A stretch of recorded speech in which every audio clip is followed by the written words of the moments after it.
Not thinking that you've earned your place, you're not good enough. It's always there, especially for newcomers. Regardless of how well you did in your previous life, in your previous country, when you come to a new place, a new space, there's always that tiny, winny voice at the back of your head saying, "Oh, you're not good enough." It's always there. That voice is coming from a place of fear, apprehension, and lack of logic. There's no reason, there's no rhyme. I'm supporting that voice.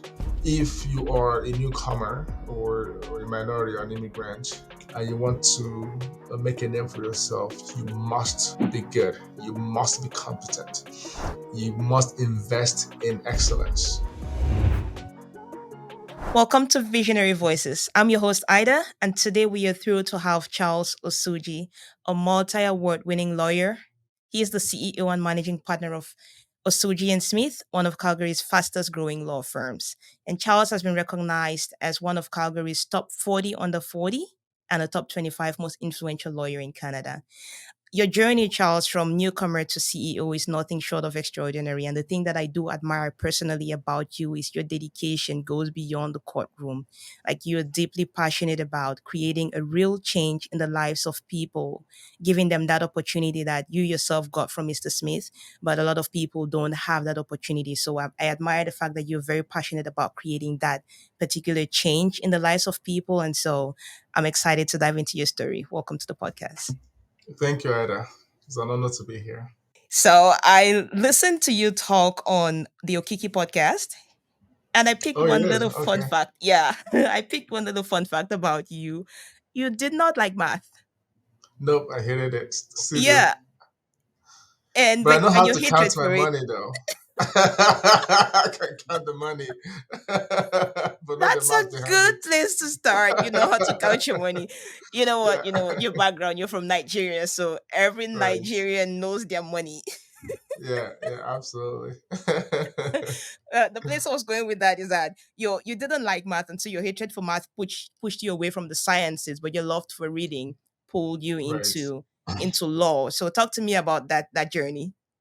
absolutely. Growing up under African parents, the expectations are already set for you, right? Yes. I come from a family of scientists, a lot of doctors and pharmacists and nurses.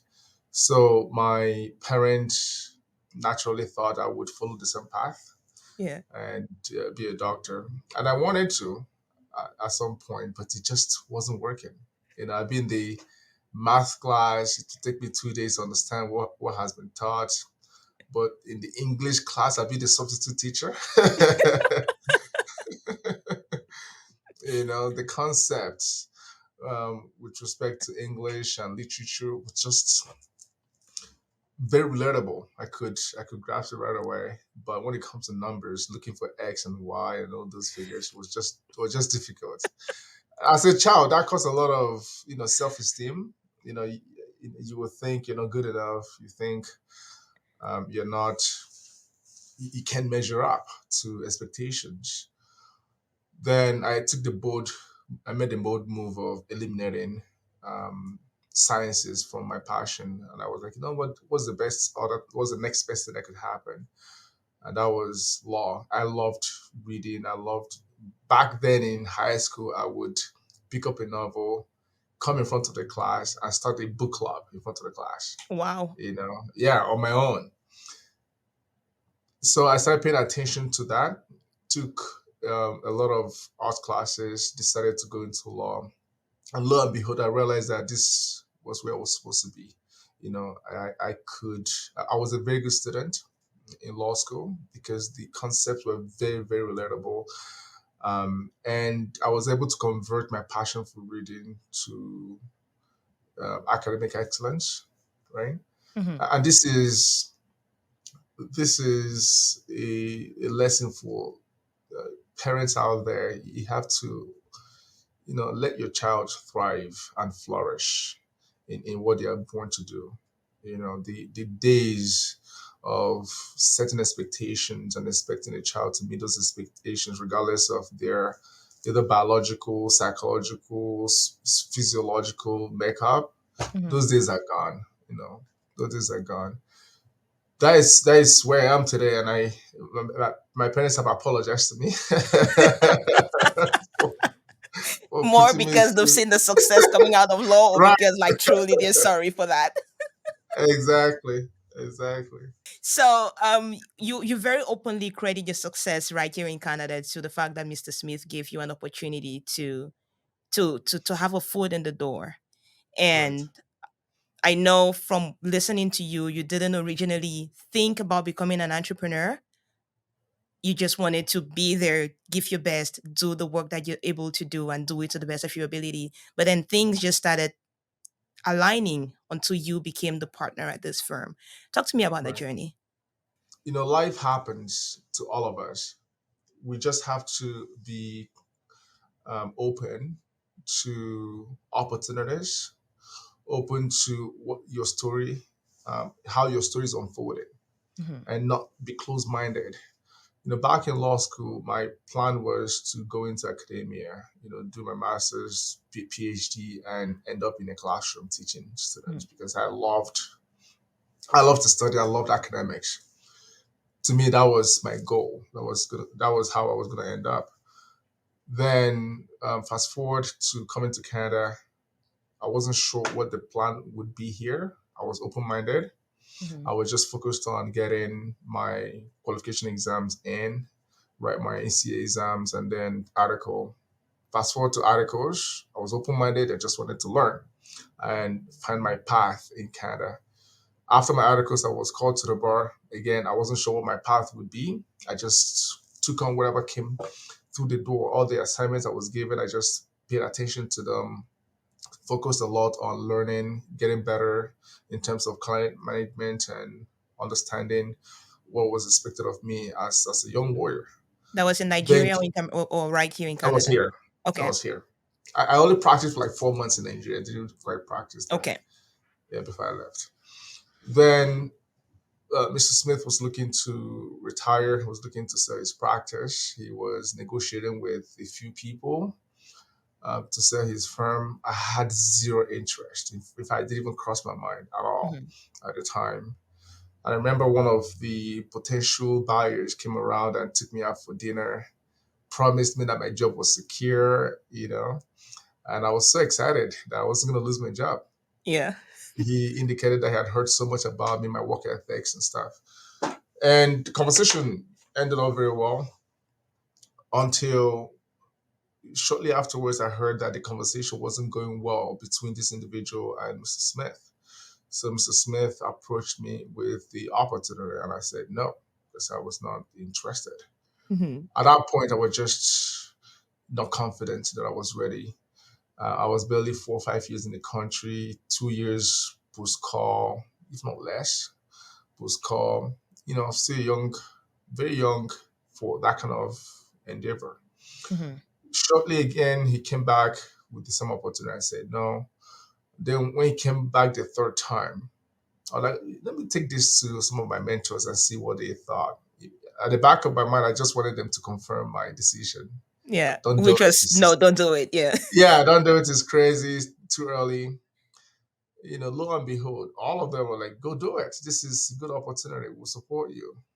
And that was when I had a mentor shift with respect to the opportunity. I began to see the opportunity and I began to pay attention to it.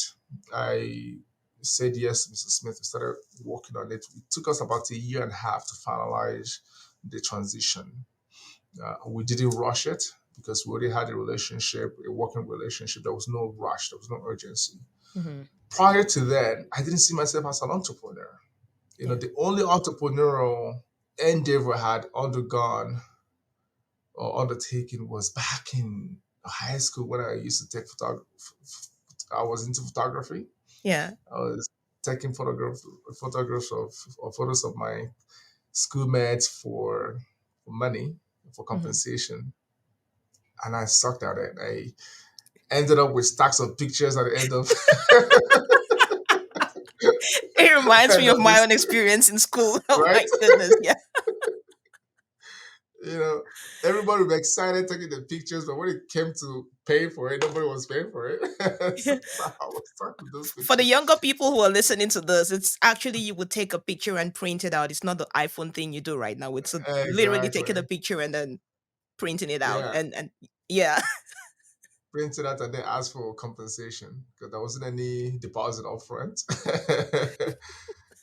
So my point of referencing that story was is I had no entrepreneurial experience whatsoever, Hmm. none. However, I was already managing my own clients before that. Okay. So in that little way, I was managing my business within the business of the firm. Right. So I had my clients. I made sure that clients paid up front. I made sure I did good work for them. I was bringing in most money to the firm, even Hmm. as a new associate, and I had over 85% of the clientele in the firm were clients that I had brought into the firm because I was Wow. all over the place. I was involved Wow. in so many community engagements. I was marketing myself. I was just trying to brand myself without any big plan in mind. So what I did was to more or less resort to the same principles that I was using for my own personal practice onto the bigger practice of the firm. Hmm. I began to make changes to the firm. Jim is a great guy, was old school. I had to make changes to some of the ways he did things. Hmm. And I realized that those changes were working. And I'm very happy and appreciative of the fact that Mr. Smith was very supportive of the changes I was making to the firm. Started building the firm's website, created social media pages for the firm, was posting content online, inviting reviews, engaging in speaking engagement, podcasts. I was doing everything possible to get the name of the firm out there, Hmm. and they were working. And of course, I was paid attention to doing good work for my clients. I've always told people that the best marketing is good work. You know, you do Yeah. good work.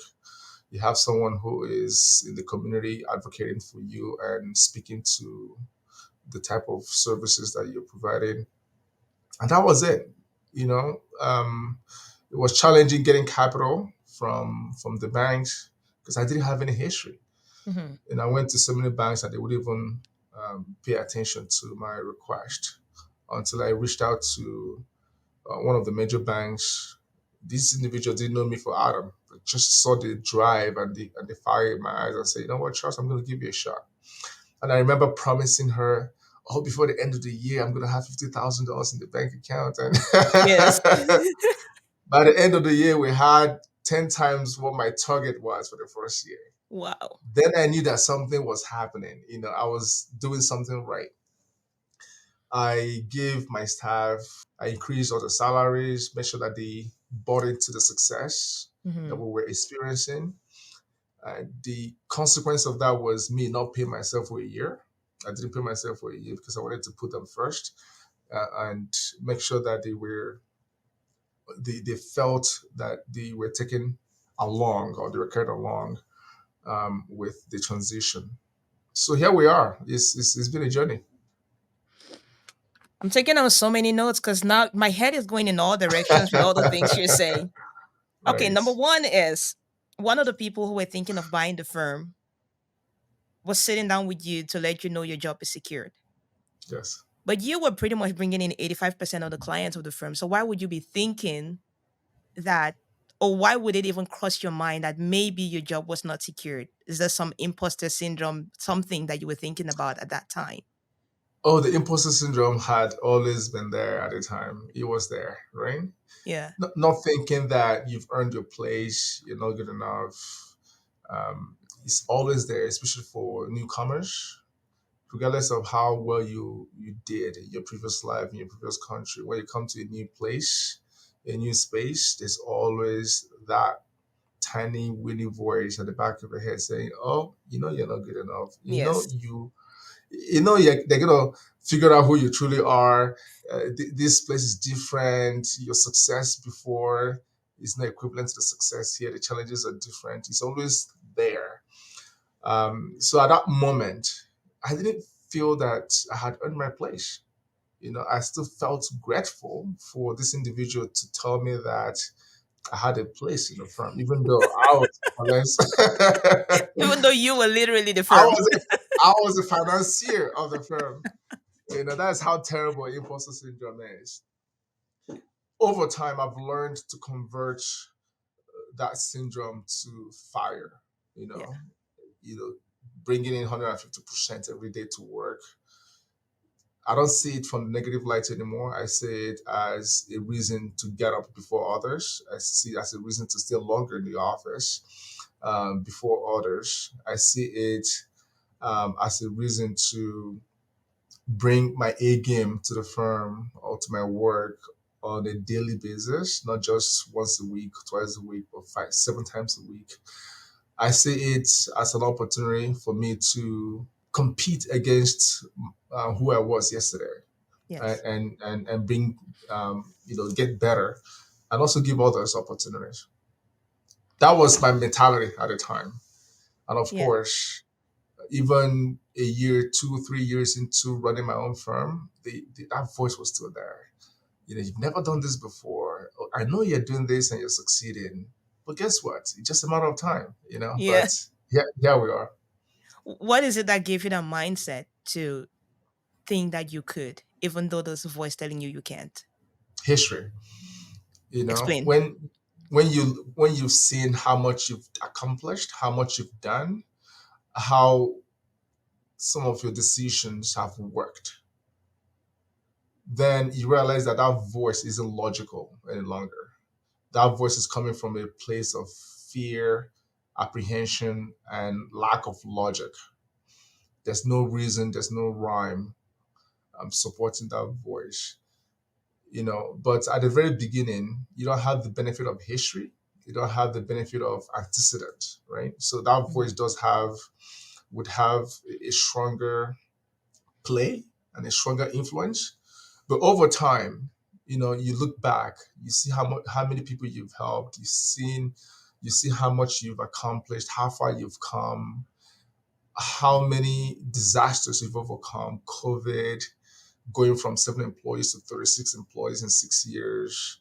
I pretty much won all the awards available for a lawyer in Calgary, and the feedback, the live feedback from clients in terms of the work we're doing in the community. Mhm. That voice has no influence any longer. It's always going to be there, but it does not have any influence anymore. Are you familiar with the work of Alex Omozi? I think I know the wife. They're both entrepreneurs, They're right? both entrepreneurs. Alex and Yeah, Leila, they're both entrepreneurs. yeah. I follow the wife. Oh, okay, okay. You should follow Yeah, Alex. yeah, There's yeah, something that you yeah. said there that is completely something that he says. He said, because everybody's talking about confidence, which is also the imposter syndrome thing, just get the confidence. But to get Hmm. that confidence is to create the evidence for yourself that I know how to do this thing, which is what you Exactly. said. It's the history, right? So the Yes. voice is there, but you're silencing the voice because the voice has no place because you've There's proven no to place yourself there. over and over that you do this thing. Absolutely. Absolutely. Another question that I had as you were talking and I wrote it down, the mentors, your mentors encouraged you even when you thought like, I can't do this. You were going to get validation from external parties to say you cannot do this. They said, no, you can. You can actually do it. So how Right. important is it to have a mentor? Because if your mentors confirm to you the voices that were in your head, then all of this will not happen. But they Right. went against everything that you thought and pushed you in the other direction to just believe more in yourself. Absolutely. It speaks to the need to have the right mentors in your life, because mentors are very powerful. They're very powerful. Many of us are born resilient and all of that. You still need external validation to quell some of the voices in your head and to march forward with confidence that you Yeah. can do it. I'm very blessed to have very good mentors, people who see more than I see and on whose shoulders I could see further. People like Mr. Smith. When I told no to Mr. Smith, he didn't understand it. He was confused. But like, Charles, what are you afraid of? Look at how well you've done for yourself in your own practice. What are you afraid of? I went to another mentor, Mr. Rondo. He said, Charles, you're a rock star. Why are you thinking about this? There's nothing to think about. Have them emphatically confirm the opportunity so quickly was quite a pivotal moment for me. I thought that they would think about it and then get back to me. No, they didn't think about it. Right there and then, they knew that there was an opportunity there. And the challenge I had then was I didn't have anybody to look up to. Yes. And that's the problem with trailblazers, right? You are trailblazing a path that didn't exist before you. Right now we're the largest black-owned firm in the country. I didn't have that at the time. Yeah. I didn't have anyone who had maybe 10 lawyers in their firm who looked like me, who was as young as me, who had the same heritage. Nobody to look up to.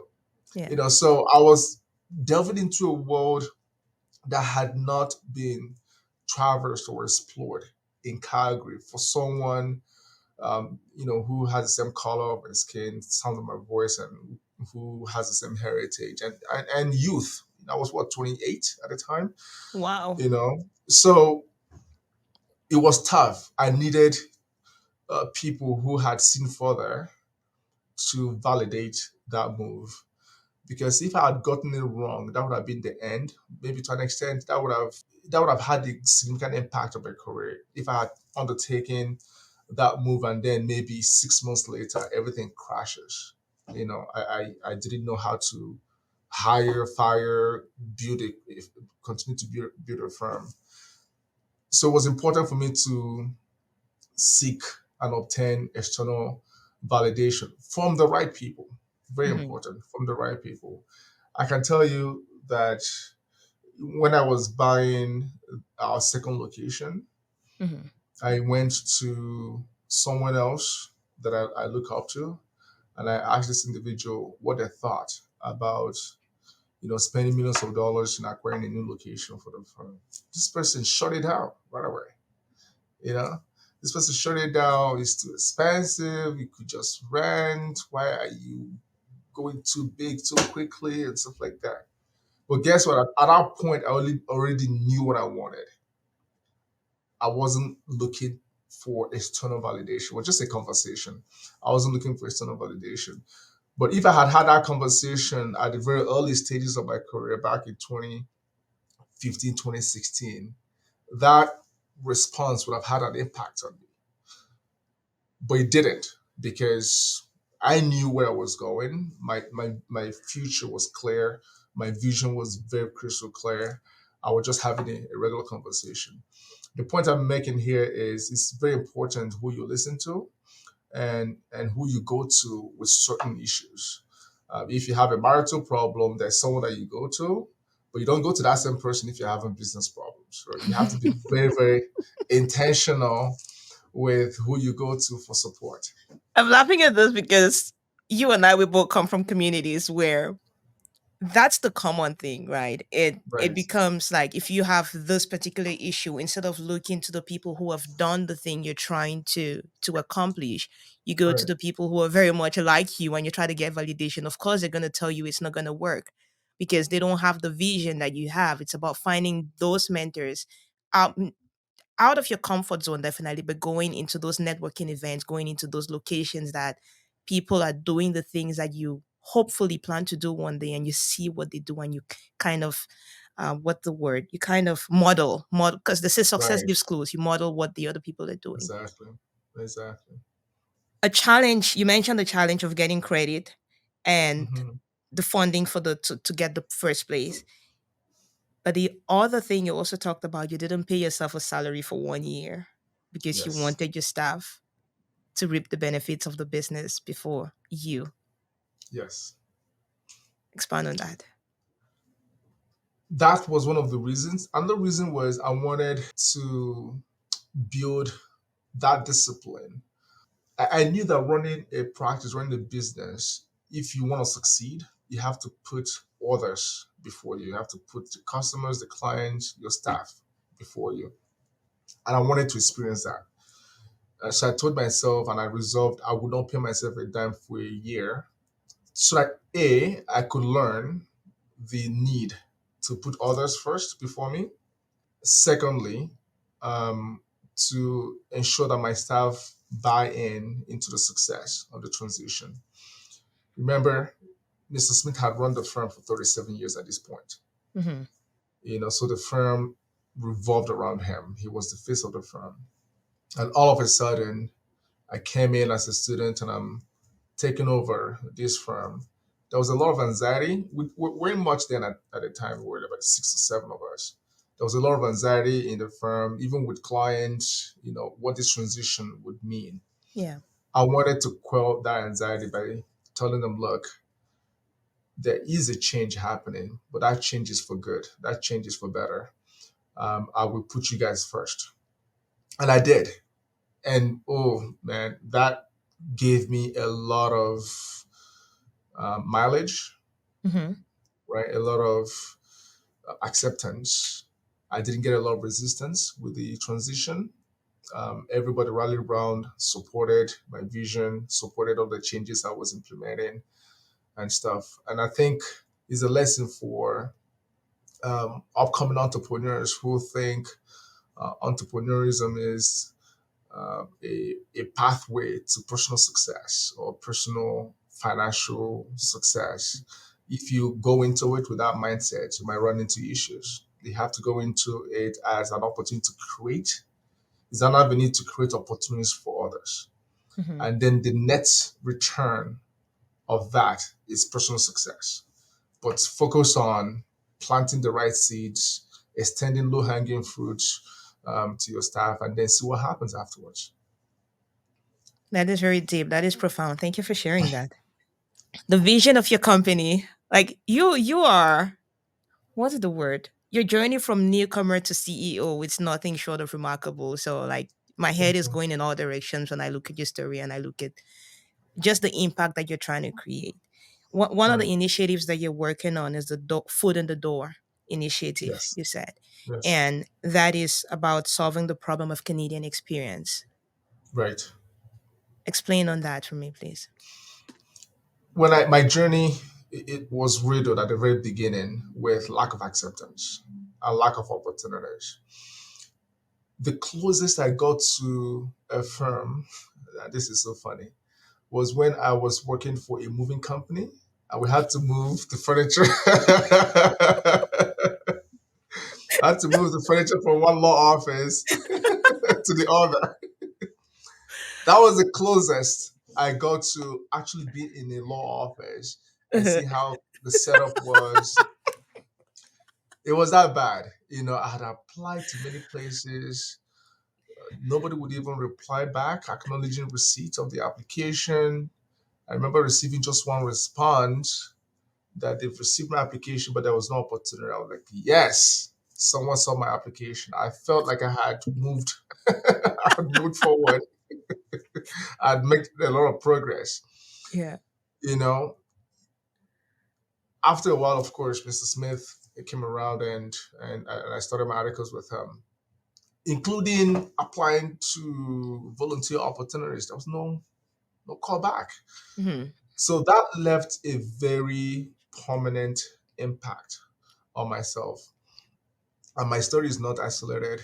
Yeah. So many newcomer professionals applying for opportunities, especially in the law space, where many employers don't even know the unique journey of international trained professionals. They don't know, they are not familiar with your law school, they're not familiar with your qualification process. Many of them still think that if you're qualified to practice elsewhere, you're not qualified to practice in Canada. Many people are still going through, basking in that ignorance. Yeah. So it was very difficult to get in. It was very difficult to compete with your counterparts. You're dealing with folks who went to school here. Right from year one law school, they have secured a summer position. Mhm. Second year, go back to the summer position. Third year, the summer position metamorphoses into articles. Many law firms don't even have the summer position space available for international trained lawyers because it's only limited to first year, second year, third year. But you're not first year, second year, third year if you're international trained. So Right. systematically, you're isolated from that opportunity because of the way things are done. After I made headway and I built my own space, I vowed that I'm going to dedicate my professional career and success in making sure that people coming after me have better opportunities than I ever did. And that is the Hmm. birth of Foot in the Door. Foot in the Door has always been on my mind from day one, but I wasn't sure how to go about it until, not long ago, I formalized it. We've registered it as a non for profit federally. We are now canvassing on getting directors on the board. We are seeking grants from the government. Even without formalizing foot in the door, we have helped over 250 lawyers in the last 3 4 years gain Wow. some Canadian experience. I have about 4 students who came through foot in the door. Many of them reached out to the program before they even left their countries of origin. Hmm. I know one of my students, MTH, left UK. And he's Indian. He left UK. Had applied before coming to Canada.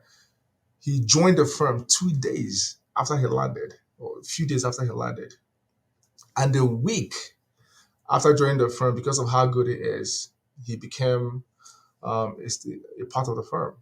Wow. And there's so many stories like that. And when I see him and many others like him, I said, this is the whole point of this program, that someone could come in and immediately find a place or a space where they are accepted and recognized, where their education is recognized. They immediately get exposed to how things are done. They join lawyers in courtroom appearances, consultations. They are doing researches. They're meeting with clients. They're getting familiar with the process and becoming more confident in Yeah. themselves. Two of my candidates, just one got articles in BC, the other one got a position with the city of Calgary because they had been exposed to practice and they could speak confidently during their interviews, their experiences in the firm, and everything that they've done. So that's the whole point of the Foot in the Door initiative. Yeah. Not only within the firm, the big plan for Foot in the Door is to awaken the consciousness across Canada. Because this is a pioneering initiative. There's no Hmm. initiative like that right now. Imagine if we partner with maybe 15 or 20 law firms in Calgary alone, Yeah. and each year they're taking on 20 to 30 internationally trained lawyers through the Foot in the Door initiative. In 10 years' time, we're not going to have issues with integration the way we do right now. Yeah. Many a time, the problem is many of these firms do not have the opportunity to actually work alongside international trained professionals to see how good they are. You know, when they don't have the opportunity to showcase their talent, there is no opportunity for them. But through Foot in the Door, the stars begin to shine. They Yeah. realize, oh, this person is really good. Maybe there's an opportunity for this person here. Maybe there's an opportunity for this person in a different firm. So the benefits are immense. And I just hope that the traction that we have so far continues and many other partners, government agencies, other law firms and businesses will buy in what we're trying to build here. Because that's where the future is. The Yeah. future of Canada is creating a seamless integration process for international trained professionals. I couldn't agree more with you. It is so profound. I myself coming into Canada from Cameroon, I got my education from Cameroon and then I moved here. I was Mhm. already working as an accountant in a multinational firm in Cameroon. Right, And when I came here, I couldn't get an accounting job. right, No firm would accept, like, you send in your resume and it looks good, they would respond to you, your resume looks good, but you don't have Canadian experience. Right. And the question, it's a question of the chicken and the egg. Mm, How do you get the experience without getting the experience? I wasn't born exactly. here. I haven't been here. And it's Right. the same thing with a lot of lawyers. It's the same thing, like you said, and it's the same thing with a lot of the doctors. I'm sure for the doctors it's even worse. Right. And right now, when you call to get an appointment at the hospital, you can barely get an appointment because there's not, I think there's not enough family doctors, or there's not Right. enough doctors. Same issue, but there are lots of foreign trained medical practitioners that are going Right. around working in call centers. And so, Exactly. and at the same time, Canada is doing immigration for millions of people every single year Right. without the way to get them in. So, how does a Yeah, country right. get to No benefit? platform. Exactly. No platform. There's a campaign for getting more people, and then they come in, they're on their own, pretty much. Yeah. So what you're doing in the law space, I'm hoping to see that. I'm hoping if there's an entrepreneur out there who thinks it can solve this problem or who is actually solving the problem, we want to talk to you because we Right. need to get this message out there. More and more foreign trained professionals need to be aware that there is such a platform as foot in the door so that they can come in and get that experience that is necessary for them to then start to contribute the way that they want to the Canadian fabric. I completely agree. I mean, this program is is very powerful, and I'm not saying it because I started it. Because not just the law space, as you said, it could be foot in door program in the IT sector. It could be foot in door program in accounting sector. It could be door program for engineers. The the ripple effect of the program is infinite. It could cut across all industries. And the opportunity or the message here is give a foreign trained professional an opportunity to gain some Canadian experience.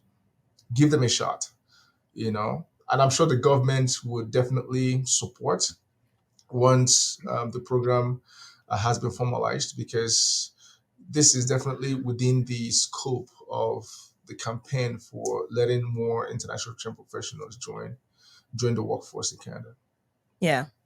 Well, hopefully the message gets out there. And Right. one thing I always say is that entrepreneurs are the ones that are going to solve all the problems that Canada has. And Yes. this is proof of it, right? Look at Right. people like you. Right. Right. All right, let's talk about the challenges of balancing then your business. We're talking about that just before we hit record. But managing the business side of things, because you need to meet client deadlines, you need to do all of that. But you are the face of the business, so you have to also go out and create awareness. How do you find the Right. balance between that and not even talking about the family side of it, but just entrepreneurship as it is? There is the process of doing the work, and there is Right. the process of building the business. How do you manage Right. that?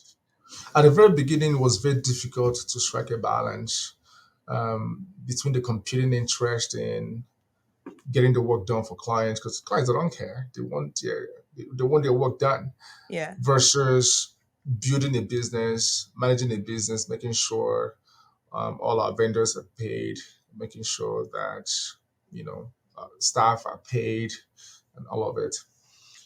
Over time, I've evolved and I've learned to strike the right balance. What I've done is to invest in individuals who are able to work more independently.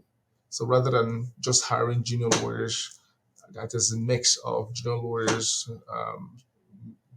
senior associates as well. With senior associates coming into the firm, I'm able to simply farm out some of the work to them, and also farm out some mentorship responsibilities of the junior associates to them. So what I do for the most part is consults. I do a lot of consults. Hmm. So in a given day, I probably have maybe 4 to 7 consults. Client consults with me. We establish a strategy in their case, and then I ship out their file to someone else who managing it on a go Yeah. forward basis. Then over the weekend, I take a look at the business, and of course, I do a lot of public speaking, a lot of community engagement. I have another speaking engagement this evening at Hmm. at the Thought Leadership School. So, and I love doing it. I tell myself my story is a story of inspiration, and I'll be very selfish and stupid to not share my story as much as I can. because either, to be very honest, out of the hundreds of lawyers during my time, God picked me to be in Yes. this space and create awareness, take a step that nobody had taken before me. So this is not for me at all. The success, the name, the influence is not for my benefit at all. Um, 2 weeks ago, I flew to Toronto for a speaking engagement. They were going to pay for my flight. I was like, no, I'll take care of it, because to me is what I'm supposed to be doing. Hmm. Is I've been given the privilege of being the messenger for integration, for diversity, newcomer success, being the face of what can happen when you give someone that doesn't look like yourself a shot and give them the opportunity to succeed. So that mission and that story and that testimony is something that I have to tell at every given opportunity. So I balance that with, of course, making sure that my clients are looked after. I think it's something that Les Brown said. He said, the story you're sitting on, someone else is waiting on. Yes, absolutely. Yeah, I like that. Okay, so I want to think of some people who have inspired you in your life.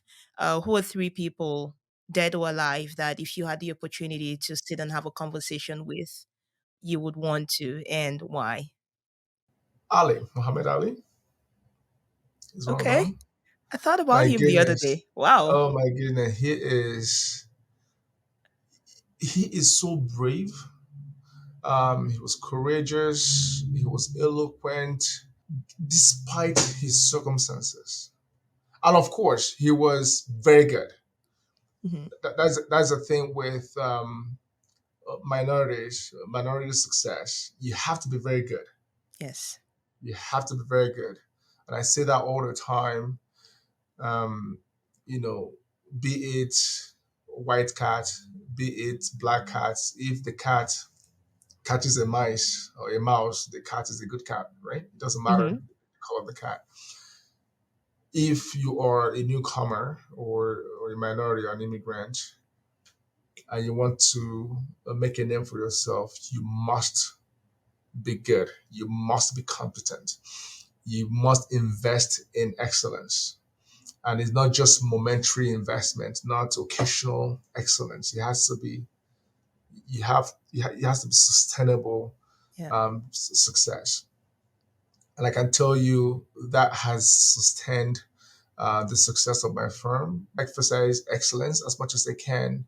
If others are putting in 3 hours, you have to double that. If others are reading just one book, you have to double that. If your opposing lawyer is reading one or two cases in preparation for co-hearing, you have to read 10 cases. If opposing counsel is talking to their client only once a week, you have to talk to your clients once every 2 days. You have to double down on excellence. And that Hmm. is one thing I love about Ali. He was very good, and his message became um, was received because he was good, right? He was good at his craft, and that And was and he was a pretty boy. and what is the favorite exactly the greatest He of all says that time. all the time. Yeah, right. If he was not good at what he did, if he was not good at his craft, his message would have fallen on deaf ears. So it's very important, and that's one thing Yes. I've learned from him. Then my dad is still alive. My mom got married to my dad when she was 15 Wow. back when, Wow. with no education whatsoever, Hmm. none whatsoever. Then at age 27 or 26, my mom had 6 children at age Hmm. 26. My dad decided to send her to school. She resisted. My dad refused that she must go to school. Hmm. My mom actually started primary education at age 26. Wow. She was in the same class as my older brother, you Wow. know. And they tell me the story of the very first day she was supposed to go to the boarding school. The All of them, all 6 of them, the last at the time was a baby or just a year old. All six of them, including my dad, got to the road. They stopped a cab, a taxi. Taxi stopped. My mom refused to enter. Taxi left. Another taxi came again. She refused to enter. She was just crying and bawling. Then the Huh. third time, she more or less mustered courage to get into the cab and drive off to boarding school. While in boarding school, nobody knew that she was even married, Wow. much less with six children. She kept that a secret because it was a Catholic boarding school for nuns. She kept that a secret for 10 years. She finished primary school, finished secondary school, went to school of nursing, and then came back. And that was when she had me, when she came back. Hmm. Um, Throughout those years, my dad was home taking care of the rest of the children and also, being a teacher all those years. You know, Wow. yeah, he didn't leave her. He was just there supporting. So for a man who could see the future and was willing to ensure that my mom was educated despite the consequences, despite the sacrifices, that is someone to emulate for sure. That drive for education, infested all of us. I tell people that I'm the least educated in my family, and I'm not making this up. We cumulatively have over there's eight of us. We have about 26 degrees. One of them became a PhD holder. The fifth person became a PhD holder today, actually. Wow. You know, because of what we've seen in our father, what we've seen in our mother, how they were able to prioritize education even when the odds were against them. So my dad would be the second, Oh, hold on. For the audience, I want to interject right there. For right? those listening, you don't know how profound this is for an African man in Nigeria at the time, I'm assuming, Right. Yes. to do that. You send your wife away to boarding school, and Boarding then school. you're Yeah. home with the kids, taking care of them for all that S- time. That is Six kids. profound Six to, kids for over 10 years. Yeah. to the kind of mindset, to the kind of leadership, the kind of person that he is. Like, oh my God. Yeah. Yeah. It's mind blowing. And I told this story when I presented at as a convocation speaker at UOC a few months ago, and the audience were quite marveled at that level of sacrifice and Yeah. future thinking. Yeah. My mom is still a nurse practicing. My dad is long retired, and now he has stepped back, and my mom is now helping out and being there for him. The reversal of role, and he could see Wow. that. He could see that like 40 years ahead of him. Right. Then the third person, of course, would be Obama. Right. Hmm. I admire his journey. I admire him trailblazing politics as a person of color, and also maintaining good reputation all those years, right? Despite the pressure, despite the distractions and all that. So I'll be the third person I admire. Wow. Oh my God. Thank you for sharing that. Look, shout out to Obama, shout out to Muhammad Ali. But your dad? Right. I can't get over it. Yeah, he's turning 90 years old in December. And how old is your mom? My mom is 75. Okay. Wow, he Yeah, could really see that. Oh my yeah, goodness. yeah. Okay, okay, come back here, Ida. So you talked about the vision of the company itself, what you see, what you want to happen to Osuji and Smith. You're talking about making it national firm. How is that going? Is that something you've started doing right now? Is it something you want to talk about here? How is it going for you? It's still a vision at this point. Right now, we're consolidating our presence here in Calgary, Alberta. Hmm. Law is difficult to scale, unfortunately, because of regulations and stuff. Um, you need competent lawyers who buy into the vision to be your brand ambassador in Toronto, in Vancouver, in the major cities. You also want to make sure that the clients are looked after, because it only takes one client for everything to fall apart, Yeah. right? So law is very sensitive in that regard and very territorial. So crossing the frontiers of Alberta, it would definitely be a challenge, but it's still a vision. I want the firm to have presence across the country, break that glass ceiling so that 10 years, 15 years, 20 years from now, people who look like me could do it. They can build their own practices. They don't need to remain small, which is something that is prevalent in our community. People are so afraid to be big, to grow. Hmm. They want to remain small.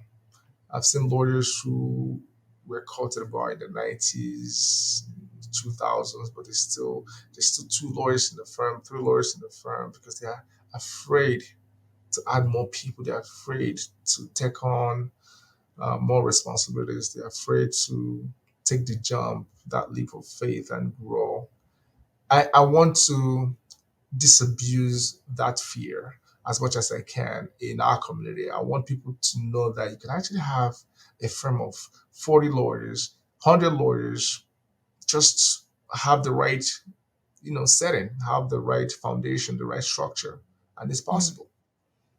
Okay. So besides that difficulty of doing that, scaling the business across the country right now, temporarily, what would you Right. say is your biggest challenge or mistake in your entrepreneurial journey? Well, one reality that I never knew existed was um, loyalty, employee loyalty. In my experience with Mr. Smith, the relationship was premised completely on loyalty. Okay. When I became a lawyer, I had a lot of law firms coming to me for opportunities, including someone Mr. Smith called a good friend. This good friend was trying to push me behind his back. Mhm. It's a jungle Yeah, out there. it is a jungle out there. This individual promised me an office, clients. I didn't even need to pay rent. I didn't need to look for clients. It was too good to be true, you know. But where I come from, loyalty is everything. For someone who reached across and gave me an opportunity, and I promised this individual I was going to build with him, that promise was my bond, and I wasn't looking to break that bond. In fact, Mr. Smith didn't know about this friend's attempt until 4 years later. So Okay. it didn't even make any impact on me. It was a conversation I was had. This person meant it. I said no to them. I didn't think Mr. Smith needed to know. I was loyal Yeah. to the vision. I was loyal to him, and I helped him grow his firm. I don't see a lot of that. I started the firm, I guess, from a place of naivete. I thought many people would have the same mentality towards relationships. I didn't see a lot of that. At the very beginning, I took on a lot of people who made tons of promises of future collaboration working with me. But the Mm. moment something shinier Yes. came around, they jumped ship. So I could tell you that had been or has been one of my biggest challenge, because I trust completely. Sometimes I'm learning to trust cautiousness now, but prior it was difficult because that was not who I was. If somebody told me that we're gonna do something, I would take their word for it Yeah. and plan around that. So that has been my biggest challenge. But things are getting better now. I'm learning. I'm learning to put controls in place and manage my own expectations better, Yeah. and understand that people make promises based on the circumstances present at the time the promise it, was being made. I think you're just expectations and maturity and getting better as a business owner, knowing that some of these relationships are not meant to last for a very long time, and it's okay if they don't Yes. last for a very long time. So long as you have a system in place for continuity, when you know things happen. Yeah. Yeah. I want to throw something to that. I don't remember who said this. It said, "You don't see the world the way that the world is. You see Right. the world the way that you are." And Yes. you Right. are a loyal person, so you expect everybody to be the way you are, and then when that's not it, it becomes the like, oh Disappointing. wow, okay, reality check. This is not the way it Exactly. actually is. Yeah. Exactly. Oh, thank you so much. I want to be respectful of your time. I know you got to go to other stuff. So, anything I Mhm. haven't asked you that you want to share with our audience today, and how can they reach out and support your mission and what you're doing? Absolutely. Well, the one thing I wanted to end the conversation with would be preparation, preparedness. People, um, I've had people assume that I just walked into this opportunity. I didn't. I earned it. I paid top dollar for the opportunity, Yeah. and I was prepared. Most importantly, if I wasn't prepared, nobody would be hearing about the firm today. Yeah. You know, right from the first day I joined the firm, I put my head down and I studied. I paid attention to nuances. I read and broadened my network. I was engaged in tons of community engagement, community events. I joined a lot of business groups.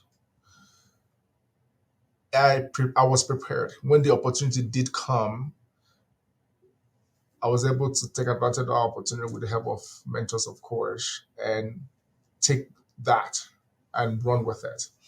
From a staff of 6, 7 people to 36 people in 5, 6 years. Yeah. That speaks to being prepared. Newcomers, young entrepreneurs who are looking to um, make a headway in their careers, they need to invest in preparation. Because if they're not prepared, the opportunity would come, but they will not even notice the opportunity, Mm. or they will notice the opportunity, but they cannot take advantage of the opportunity. The opportunity will just while away. So preparation is super important, especially for folks who look or sound like me. You need to be prepared. What I've found is when you are able to help people, provide them the need, so it's satisfy their needs, professional needs, help them from point A to point B. The way you sound begins to seem irrelevant. Yes. They wouldn't matter anymore. They don't care where you come from. What they care about is this person provides help. This person can serve this particular need. And that's what will completely matter. And that's why you have, you know, successful folks. Success doesn't discriminate when it comes to Yeah. color and all of that. So preparation is very important. And of course, to you, Ida, I appreciate what you're doing. Giving people like me a platform to share our stories, and you're a very good interviewer.